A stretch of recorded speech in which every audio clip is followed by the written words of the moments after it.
Jesus, Jesus, Jesus, where are you? Can you still hear me? Can you hear your poor mother, who is now shouting your name after keeping it in her heart for so many hours? Your holy, blessed name has been my love, the love of my lips, which now, instead, when they mention it, seem to be drinking the bitterness left on your lips, the bitterness of the terrible mixture.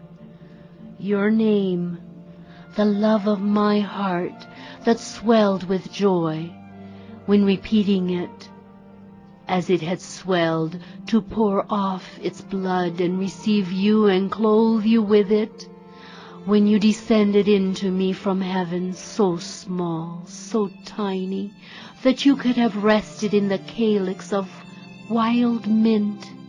You, so great, the mighty one, humiliated in the embryo of man for the salvation of the world.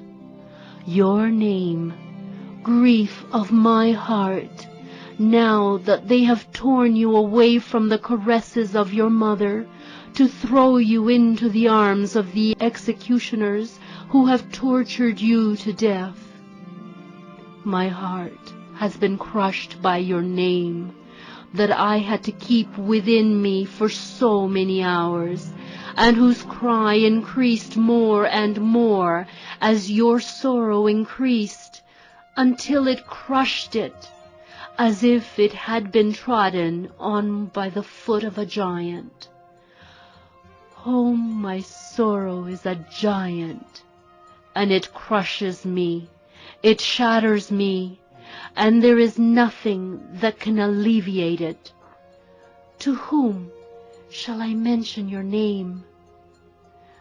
Nothing replies to my cry, even if I shout it so loud that I split the stone closing your sepulchre. You would not hear me, because you are dead. You cannot hear your mother any more. How many times have I called you son during these 34 years, since I learned that I was to be a mother, and that my little one was to be named Jesus. You were not yet born, and I, caressing my womb in which you were growing, used to call in a low voice, Jesus, and you seemed to move to say, Mommy, to me. I had already given you a voice, and I dreamed of your voice. I could hear it before it existed, and when I did hear it, as faint as that of a newborn lamb, tremble in the cold night in which you were born, I became acquainted with the abyss of joy. And I thought that I had become acquainted with the abyss of sorrow, because it was the weeping of my baby who was cold, who was uncomfortable, who was shedding his first tears of Redeemer, and I had neither fire nor cradle, and I could not suffer in your stead, Jesus. I had but my lap as fire and cushion, and my love to worship you, my holy Son. I thought that I had become acquainted with the abyss of sorrow. It was the dawn of that sorrow. It was the edge of that sorrow. Now it is the broad noon. Now it is the bottom.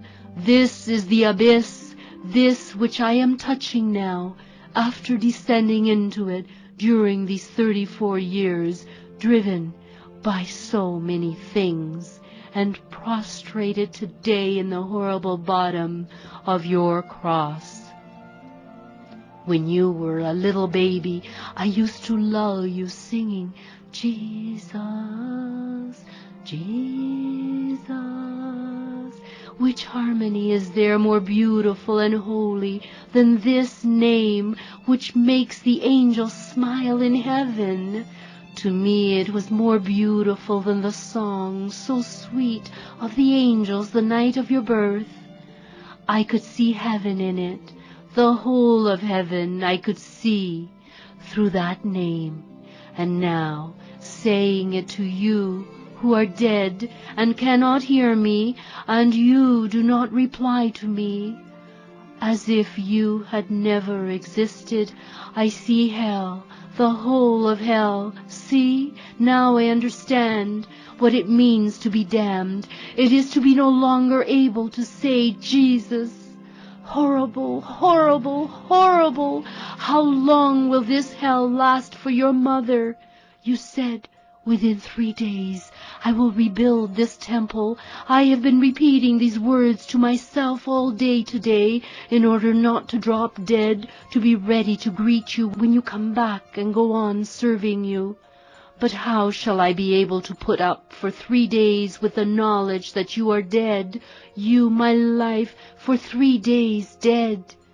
How come you, who know everything, because you are the infinite wisdom, are not aware of the torture of your mother? Can you not imagine it, remembering the day I lost you in Jerusalem, and you saw me squeeze through the crowd around you, looking like a shipwrecked person that touches the shore after struggling so much with waves and death, with the countenance of a woman who comes out of a torture exhausted, almost bled to death, aged, heartbroken? And then it was possible for me to think that you were just lost. I could delude myself that it was only that. But not today. Not today. I know that you are dead. No illusion is possible. I saw you being killed, and even if grief should make me lose my memory, here is your blood on my veil, and it says to me, he is dead, he is bloodless. These are the last drops that gushed out of his heart. Out of his heart, out of the heart of my child, of my son, of my Jesus. Oh, God, merciful God, do not let me remember that they split his heart. Jesus, I cannot stay here alone while they are there all alone, while you are there all alone. I, who have never loved the roads of the world and crowds, and you know after you left Nazareth, have more and more frequently followed you in order not to live far from you. I could not live away from you. I faced oddities and derision. I do not take into account fatigue, because it was obliterated by the joy of seeing you, just to live where you were. And now I am here all alone, and you are there all alone. Why did they not leave me in your sepulchre? I would have sat beside your chilly bed, holding one hand of yours in mine, to make you feel that I was near you. No, to feel that you were close to me. You do not feel anything anymore. You are dead. How often have I spent the night near your cradle, praying, loving, taking delight in you. Shall I tell you how you slept, with your little fists closed like 2 flower buds near your holy little face? Shall I tell you how you used to smile in your sleep, and, certainly remembering your mummy's milk, you made the gesture of suckling while sleeping? Shall I tell you how you woke up and opened your eyes and laughed, seeing me bent over your face, and you stretched your little hands joyfully as you were anxious to be taken by me, and how with a little cry as sweet as the trill of a blackcap you claimed your food? Oh, I was happy when you clung to my breast, and I felt the smooth tepidity of your cheeks, the caresses of your little hands on my mamma.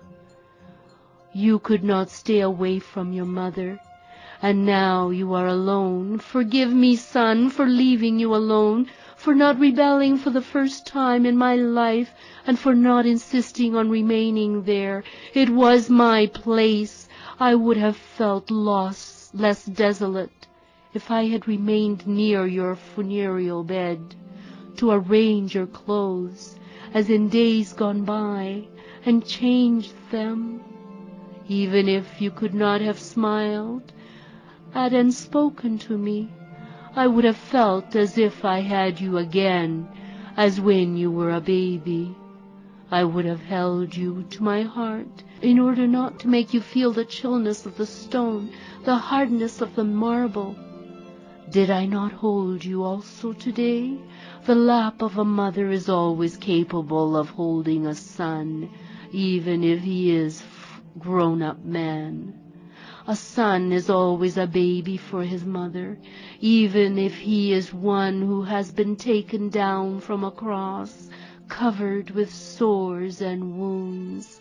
How many wounds, how much sorrow, oh, my Jesus, so wounded, so wounded, so wounded. No, no, Lord, no, it cannot be true. I am mad. Jesus dead. I am raving. Jesus cannot die. Yes, he can suffer, but he cannot die. He is the life. He is the Son of God. He is God. God does not die. Does he not die? Then why has he been named Jesus? What does Jesus mean? It means Savior. He is dead. He is dead because he is the Savior. He had to save everybody, losing himself. I am not raving. No, I am not mad. No, I wish I were. I should suffer less. He is dead. Here is his blood. Here is his crown. Here are the 3 nails. They have pierced him with them. Men, look with what you have pierced God, my son. And I must forgive you, and I must love you, because he has forgiven you, because he told me to love you. He made me your mother, the mother of the killers of my child. One of his last words, struggling against the death rattle at his agony, Mother, here is your son, your sons. Even if I were not she who obeys, today I would have had to obey, because it was the order of a dying man. So, Jesus, I forgive. I love them. How my heart breaks in this forgiveness and in this love. Do you hear that I am forgiving them and loving them? I am praying for them. Yes, I am praying for them. I am closing my eyes not to see these objects of your torture, to be able to forgive them, love them, and pray for them. Each nail serves to crucify a will of mine not to forgive, not to love, not to pray for your executioners. I want to think that I am near your cradle. Also then I prayed for men. But it was easy then. You were alive, and I, although I thought that men were cruel, I never went so far as to think that they could be so cruel to you, who had assisted them excessively. I prayed, and I was convinced that your word would make them better men.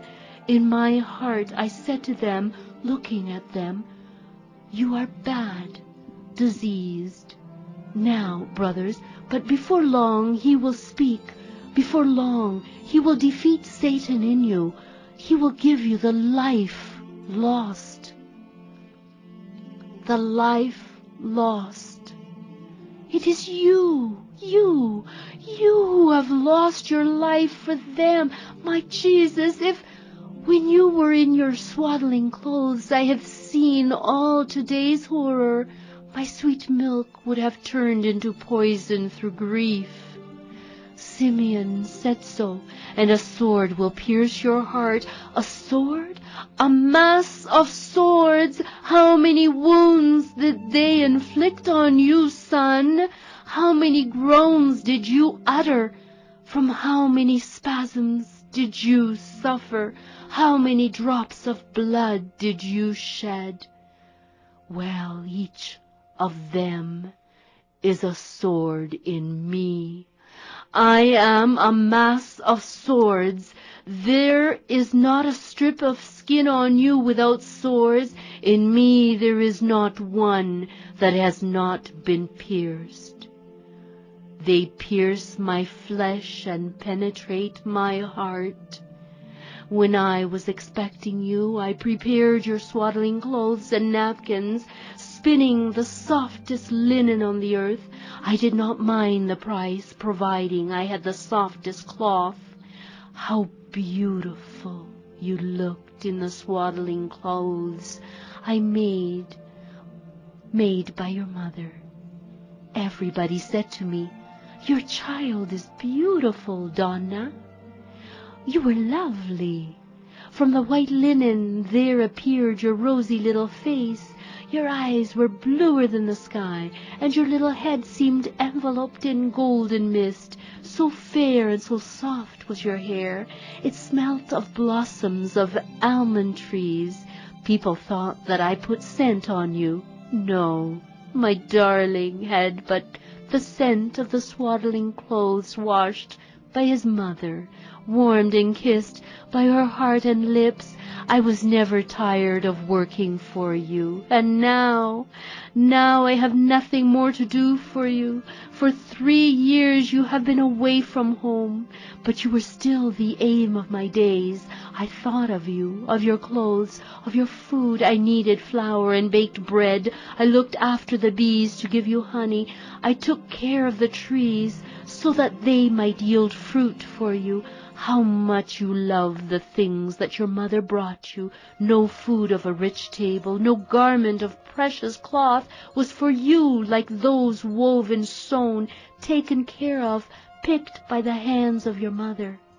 When I came to you, you looked at once at my hands, as you used to when you were a little boy, and Joseph and I gave you our poor gifts to make you feel that you were our king. You have never been greedy, my child.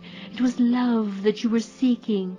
That was your food, and you found it in our attentions. Even now you found it and were looking for it. Poor son of mine, so little loved by the world. Now nothing more. Everything has been accomplished. Your mother will not do anything any more for you. You no longer need anything. Now you are alone, and I'm alone. Oh, happy Joseph, who has not seen this day. I wish I had never seen it either. But in that case you would not have had even this comfort of seeing your poor mother. You would have been all alone on the cross, as you are alone in the sepulchre, all alone with your wounds. Oh God, God, how many wounds has your son, my son? How was I able to see them without dying, whereas I almost fainted every time you hurt yourself when you were a child? Once you fell in the kitchen garden in Nazareth, and you hurt your forehead, only a few drops of blood, but I, who felt I was dying when I saw the drops of your blood at the circumcision, and Joseph had to support me as I was shaking like one who is dying. I thought that that tiny cut would kill you, and I cured it more with my tears than with water and oil. And I was not at peace until I saw that it no longer bled. Another time you were learning to walk, and you hurt yourself with a saw, a slight wound, but I felt as if the saw had cut me in two. I had no rest until 6 days later, when I saw your hand healed. And now you have your hands, feet, side ripped. Now your flesh is falling in pieces. Your face is bruised, that face which I did not dare to touch lightly with a kiss. And your forehead and the nape of your neck are ulcerated, and no one gave you medicament or comfort. Look at my heart, God, who have struck me and my child. Look at it. Is it not as covered with sores as the body of your son and mine? The scourges have come down on me like hailstones while he was being lashed. What is distance for love? I suffered the torture of my son. I wish I alone had suffered it, and that I alone were on the sepulchre stone. Look at me, God. Is my heart not bleeding? Here is the circle of thorns. I can feel it. It is a band that squeezes and pierces it. Here is the hole of the nails. 3 stylets driven into my heart. Oh, those blows, those blows! How did heaven not collapse because of those sacrilegious blows on the flesh of God? And not being able to shout, not being able to rush forward and snatch the weapon from the killers and use it to defend my child who was already dying, but having to hear and hear and not do anything. A stroke on the nail, and the nail penetrates the living flesh. Another stroke, and it penetrates even more. And another one, and bones and nerves break, and the flesh of my child is pierced, and the heart of his mother. And when they raised you on your cross, how much you have suffered, Holy Son. I can still see your hand torn by the shock of the drop, and my heart is torn likewise. I am bruised, scourged, stung, struck, pierced like you. I was not with you on the cross, but look at your mother. Is she different from you? No, there is no difference of martyrdom. On the contrary, yours is over. Mine is still on. You no longer hear the false charges. I do. You no longer hear the horrible curses. I still hear them. You no longer feel the bites of thorns and nails. You are no longer parched or feverish. I am full of points of fire, and I am like one who is dying of thirst and delirious fever.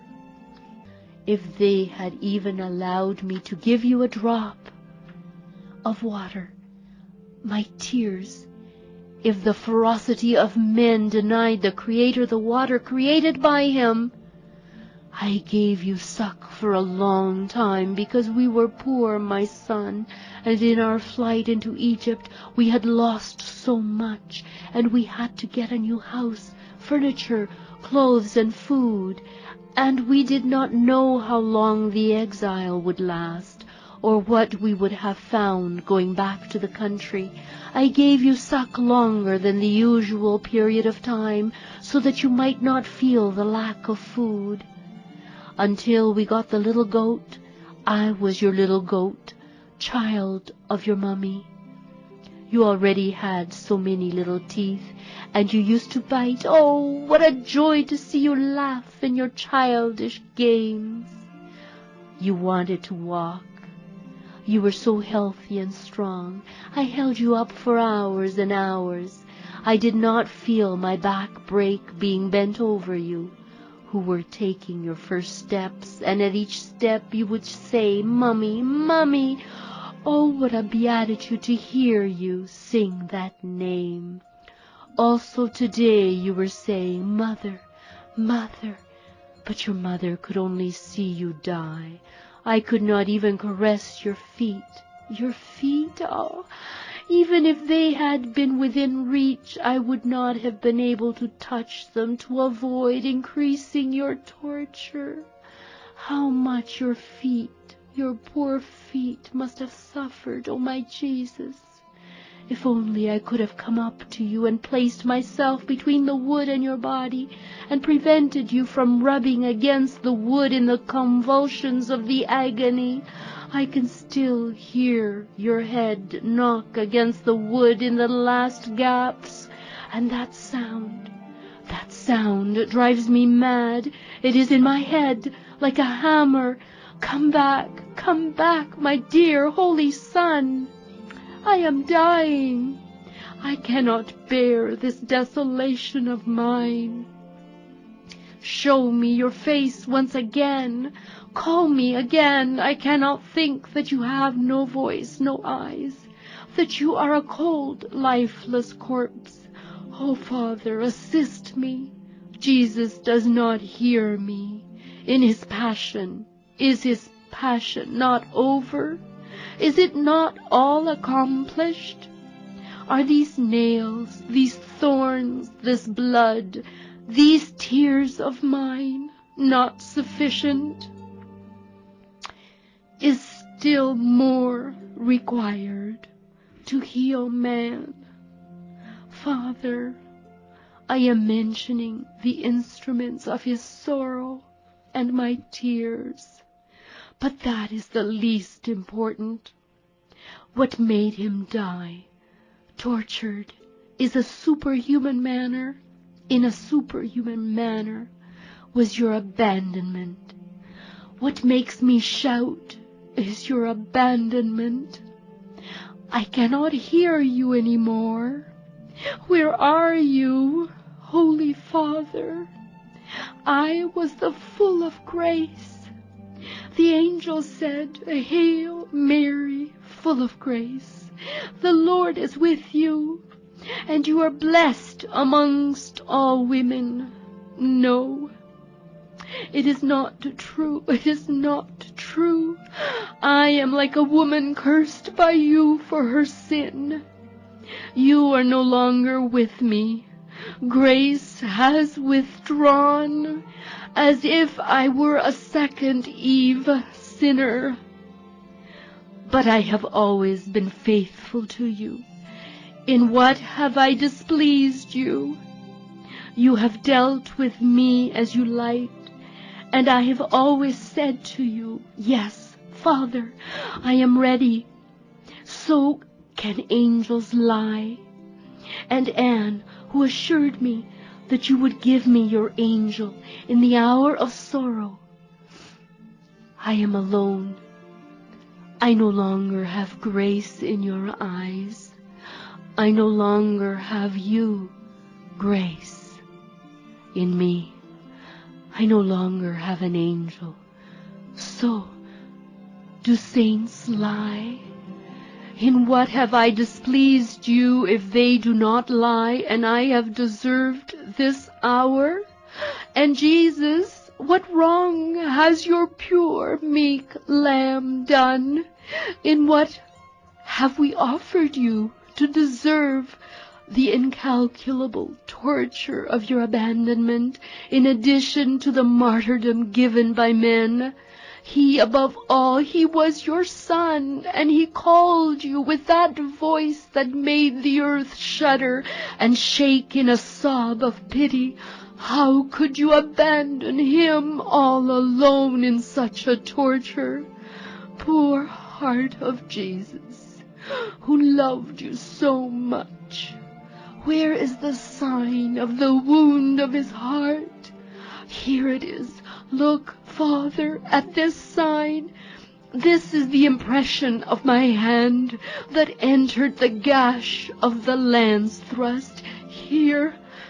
It cannot be erased either by the tears or by the kisses of his mother, whose eyes are dry through weeping, and whose lips are consumed through kissing. This sign shouts and reproaches. This sign cries to you from the earth more than Abel's blood, and you, who cursed Cain and revenged yourself on him, did not intervene on behalf of my Abel, already bled by his Cains, and you allowed this last outrage. You crushed his heart with your abandonment, and you allowed a man to strip him, so that I might see him and be crushed. With regard to me, it does not matter. It is for him that I ask and call you to answer. You should not have done that. Oh, forgive me, Holy Father. Forgive a mother who is mourning her child. He is dead. My son is dead, dead with his heart rent. Oh, Father, have mercy. I love you. We have loved you, and we have loved, and you have loved us so much. How did you allow the heart of our son to be rent? Oh, Father, have mercy on a poor woman. I am blaspheming, Father. I, your servant, your nonentity, dare reproach you. Have mercy. You have been good. You have been good. The wound, the only wound that did not hurt him, is this one. Your abandonment served to make him die before sunset, avoiding other tortures. You have been good. You do everything for a purpose of good. It is we creatures who do not understand. We have been good. You have been good. You have been good. Oh, my soul, repeat that word to remove the sting of your suffering from your suffering.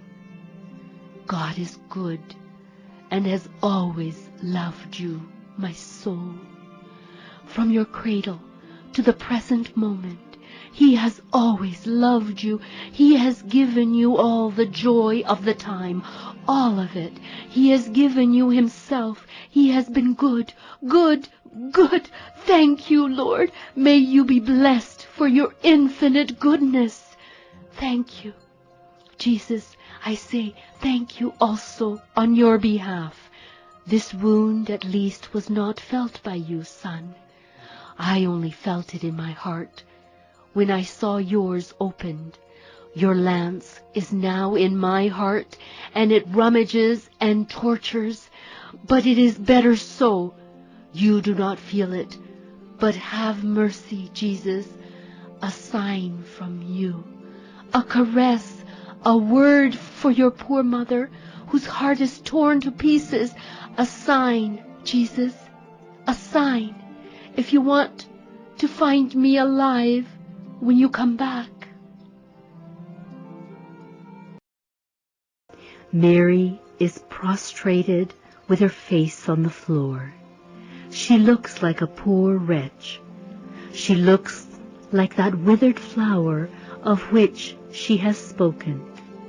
The closed window is opened with a violent banging of the heavy shutters, and with the first ray of the sun, Jesus enters. Mary, who has been shaken by the noise and has raised her head to see which wind has opened the shutters, sees her radiant Son, handsome, infinitely more handsome than he was before suffering, smiling, lively, brighter than the sun, dressed in a white garment that seems woven light, and who is advancing towards her. She straightens herself up on her knees, and crossing her hands on her breast, she says with a sob that is joy and grief, "Lord, my God!" And she remains thus, enraptured, in contemplating him, with her face all washed by tears, but made serene, pacified by his smile and by the ecstasy. But he does not want to see his mother on her knees like a servant, and he calls her, stretching out his hands, from the wounds of which emanate rays that make his glorious flesh even brighter, "Mother!" But it is not the sorrowful word of the conversations and the farewells before his passion, or the heart-rending lament of the meeting on Calvary and of the agony. It is a cry of triumph, of joy, of freedom, of rejoicing, of love, of gratitude, and he bends over his mother, who dare not touch him, and he places his hands under her bent elbows, and he lifts her up. He presses her to his heart and kisses her. Oh, Mary realizes then that it is not a vision, that it is her Son who has really risen, that it is her Jesus, the Son, who still loves her as a son. And with a cry, she flings her arms around his neck, and she embraces and kisses him, laughing in her weeping.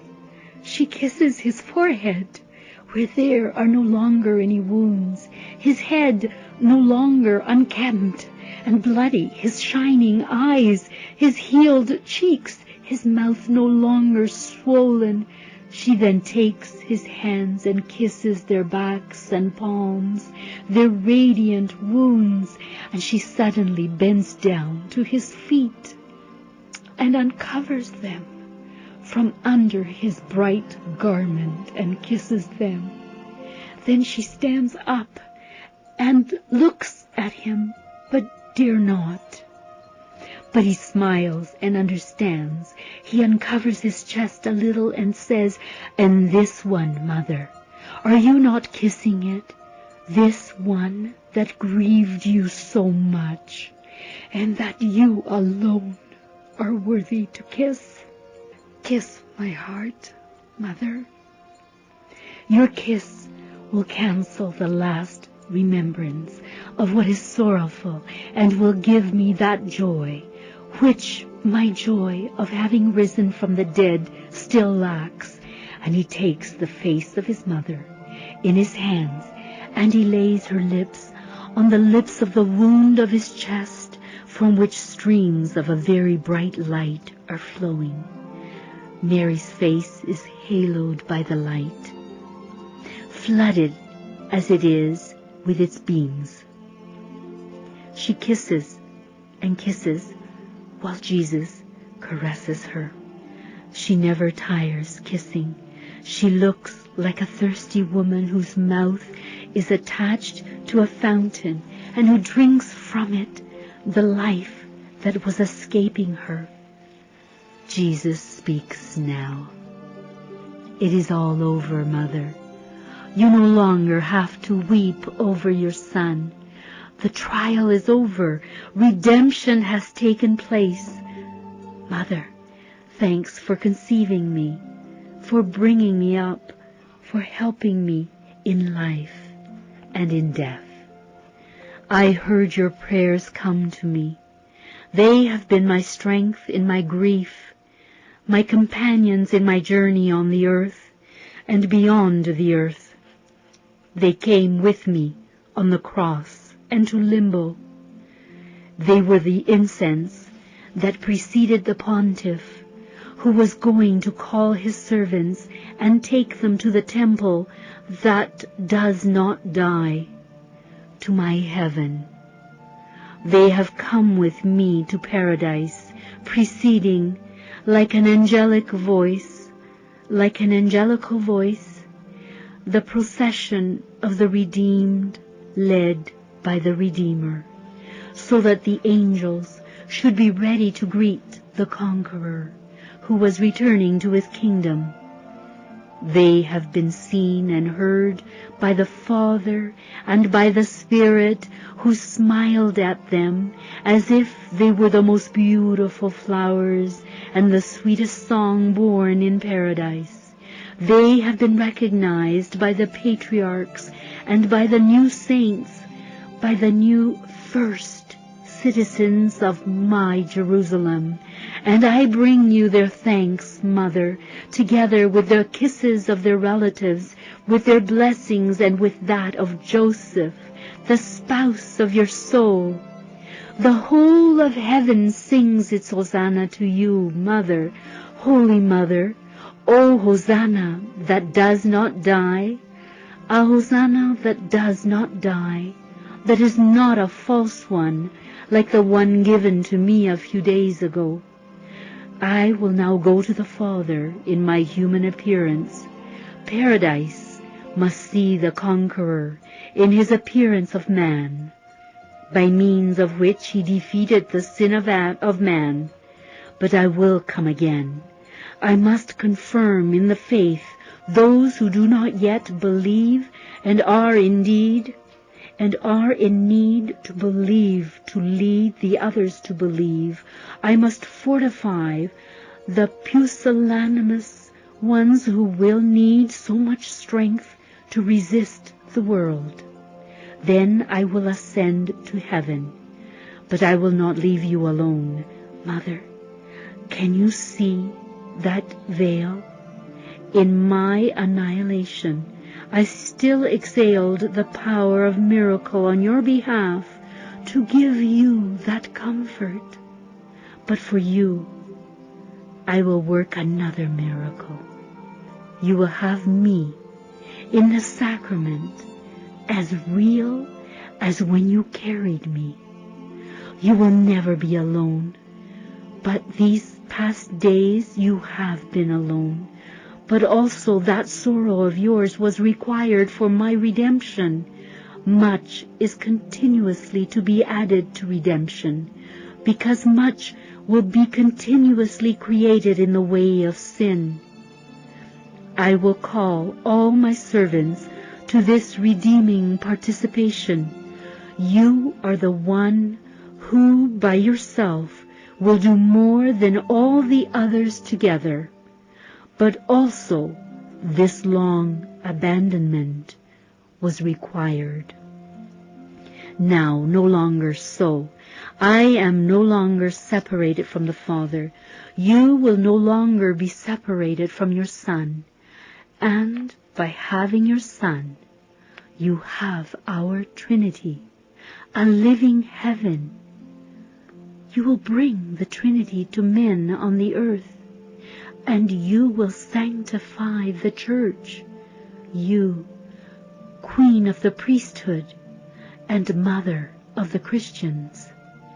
Then I will come to get you, and no longer shall I be in you, but you will be in me, in my kingdom, to make paradise more beautiful. I am going now, Mother. I am going to make the other Mary happy. Then I will ascend to the Father. Thence I will come to those who do not believe. Mother, your kiss as a blessing, and my peace to you as a companion. Goodbye. And Jesus disappears in the sunshine that streams down from the early morning sky.